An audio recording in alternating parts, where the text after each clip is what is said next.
Sócrates, también llamado Sócrates de Atenas, fue un filósofo clásico griego considerado como uno de los más grandes tanto de la filosofía occidental como de la universal. Fue maestro de Platón, quien a su vez fue maestro de Aristóteles, siendo estos tres los representantes fundamentales de la filosofía de la antigua Grecia. Pero ahora bien, ¿quién es Sócrates? ¿Quién es este filósofo tan grande del cual estamos hablando ahora? Bueno, vamos a profundizar un poco más sobre su vida.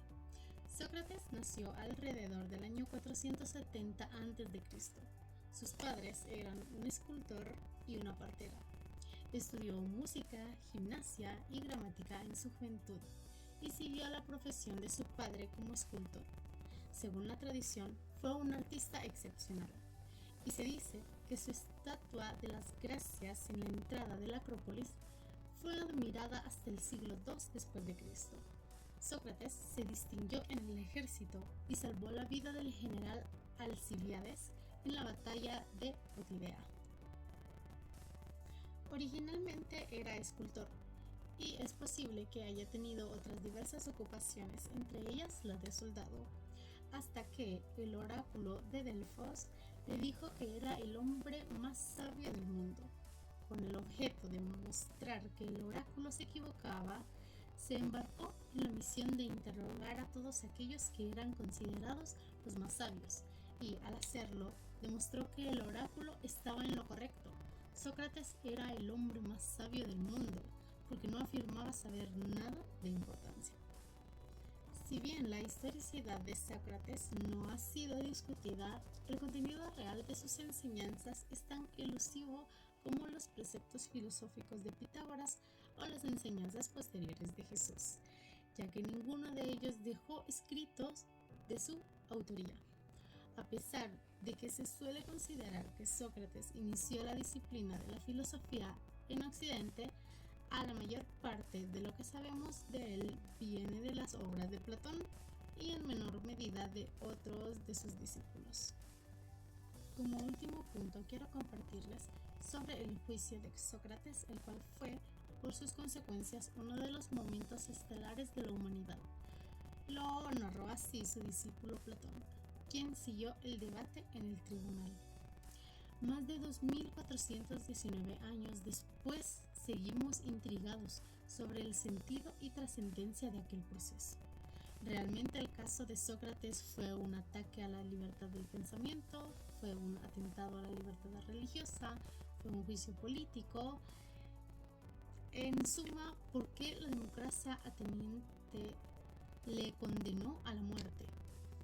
Sócrates fue acusado de corromper a la juventud y de introducir nuevas deidades a la ciudad. Durante su juicio se defendió valientemente ante el tribunal. Sin embargo, fue condenado a muerte por un margen estrecho de votos. Como principiante, pues tenemos una gran pregunta de quién eran los sofistas y qué enseñanza nos daban. Bueno, dice que los sofistas eran relativamente enfocados más en el relativismo, en la naturaleza y también en el conocimiento lingüístico, también en las creencias de las leyes, entre otras. Bueno, para hablar principalmente con el subjetivismo, es el que nos daba como conocer obligatoriamente el conocimiento humano, mientras que el relativismo se enfocaba en subrayar lo más importante de los conocimientos de nosotros, los seres humanos.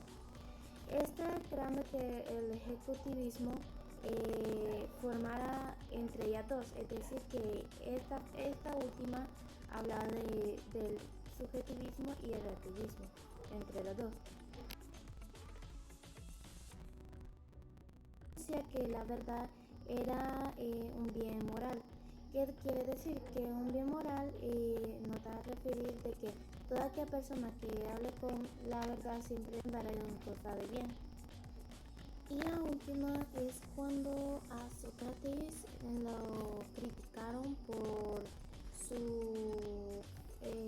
dar su elección en la democracia, quien fue criticado en las elecciones del sorteo. Pues como principiante puso dos visiones, que era la apología y el Critón. Muy bien. Pero no fue el único, sino que el principal Platón, quien era su amigo, también propuso estos dos criterios en el mismo Democracia, quien fue también criticado por estar igual que su amigo antes de su muerte. Tanto como para Sócrates y Platón, este aporte daba una enseñanza de héroe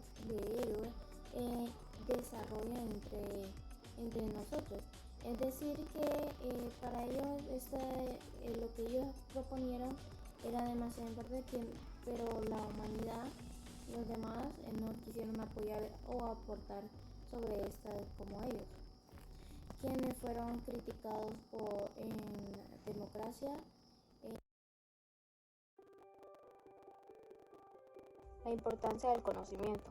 El conocimiento ha sido considerado desde la antigua como la base tanto de la moral como de la ciencia para los filósofos griegos, especialmente Sócrates. Conocer es la clave para una vida virtuosa y para alcanzar la verdad. En este sentido, la frase "conócete a ti mismo". El conocimiento como base de la moral y la ciencia. Para Sócrates, el conocimiento no solo tenía un valor teórico, sino también un profundo impacto en la vida práctica.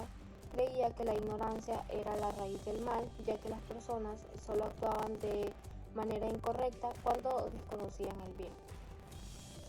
Relación entre el conocimiento y la verdad absoluta.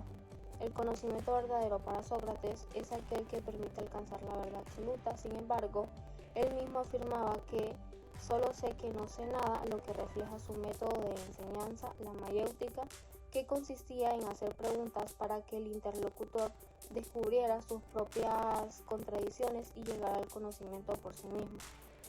Porque Sócrates consideraba que el autoconocimiento era esencial. Sócrates creía que el autoconocimiento era el primer paso para alcanzar la sabiduría. Para él, antes de pretender conocer el mundo, era necesario entenderse a sí mismo, reconocer los propios límites y comprender la naturaleza de la propia alma. El método socrático consiste en ironía y mayéutica. Primero tenemos el método socrático, que es una técnica de enseñanza basada en el diálogo, utilizada por Sócrates para guiar a sus interlocutores hacia el conocimiento a través de la reflexión y la argumentación. En lugar de proporcionar respuestas directas, Sócrates formulaba preguntas que obligaban a la otra persona a analizar sus propias ideas, identificar contradicciones y llegar a conclusiones más sólidas. Este método se compone de dos frases esenciales: la ironía socrática, que es descubrir la ignorancia propia. La ironía socrática es la primera etapa del método y consiste en que el interlocutor se dé cuenta de su ignorancia. Sócrates fingía no saber nada y formulaba preguntas aparentemente ingenuas para que la otra persona expusiera su conocimiento. Sin embargo, a medida que respondía, se iba evidenciando que sus ideas contenían contradicciones o imprecisiones. Este proceso tenía un propósito clave, que era desmantelar falsas creencias. Sócrates creía que el primer paso para alcanzar la sabiduría era reconocer la propia ignorancia. Solo cuando una persona admite que no sabe algo, está preparada para aprender. La ironía socrática también desafiaba la soberbia intelectual de aquellos que creían poseer conocimientos absolutos. Sócrates aplicaba este método con sofistas, políticos y cualquier persona que afirmara tener respuestas definitivas sobre temas complejos, como la virtud, el amor o la justicia. Algunas características de la ironía socrática. Tenemos el fingimiento de la ignorancia. Sócrates se presentaba como alguien que buscaba aprender, aunque en realidad guiaba el razonamiento de su interlocutor. Número 2. Las preguntas incisivas. Mediante preguntas bien estructuradas, hacía que las personas se contradijeran a sí mismas. Número 3. El descubrimiento de la ignorancia. Al enfrentarse a sus propias contradicciones, el interlocutor se daba cuenta de que en realidad no sabía tanto como creía. Como segundo punto tenemos la mayéutica, que es dar a luz el conocimiento. Después de la fase de la ironía, Sócrates aplicaba la mayéutica, que consistía en ayudar al interlocutor a encontrar la verdad dentro de sí mismo. El término mayéutica proviene del griego y significa arte de dar a luz. Sócrates comparaba este proceso con la labor de su madre, que era partera, pues así como una partera ayuda a las mujeres a dar a luz, él ayudaba a las personas a parir ideas y conocimientos. Sócrates sostenía que la verdad no debe ser impuesta de afuera, sino descubierta internamente. Creía que cada persona tenía la capacidad de alcanzar la verdad si reflexionaba de manera crítica y cuestionaba sus propias creencias. Ahora tenemos las características de la mayéutica. Como punto número 1 está el uso de preguntas abiertas. En lugar de afirmar, Sócrates planteaba preguntas para guiar el razonamiento. Punto número 2, el proceso de autodescubrimiento. El interlocutor no recibía respuestas directas, sino que construía su propio conocimiento. Número 3, la búsqueda de definiciones universales. Sócrates solía preguntar qué es la justicia, qué es el amor, buscando respuestas profundas y bien fundamentadas. Ahora bien, la influencia del método socrático en la educación y el pensamiento crítico. En la educación, este método ha influido en muchas corrientes pedagógicas modernas. Su enfoque basado en preguntas se utiliza en diversas disciplinas, especialmente en la filosofía, el derecho y la enseñanza de habilidades críticas. Algunas de sus aplicaciones en la educación actual tenemos el aprendizaje activo, que es, en lugar de memorizar información, los estudiantes desarrollan su pensamiento crítico, analizar y debatir ideas. Tenemos el desarrollo de la argumentación.